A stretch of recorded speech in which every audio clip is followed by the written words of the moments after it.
Εγώ όταν μεγαλώσω θα γίνω οδοντίατρος. Γιατί?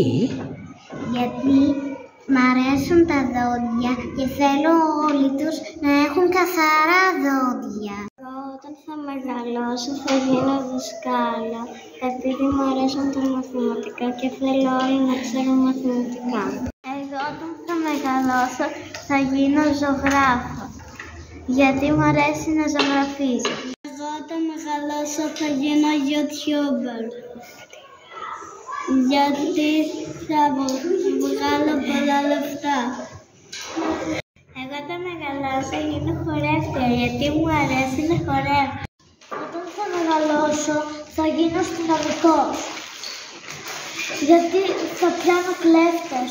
Εγώ όταν μεγαλώσω θα γίνω στρατιώτης, για να σκοτώνω τους κλέφτες. Όταν μεγαλώσω θα γίνω αστυνομικός, γιατί θα πιάνω κλέφτες. Θα γίνω στρατιωτικός και εγώ. Και... Γιατί? Γιατί μου αρέσει να πολεμάω. Μου αρέσει να παίρνω όπλα. Εγώ όταν μεγαλώσω θα γίνω στρατιωτικός. Γιατί μου αρέσει να κρατάω όπλα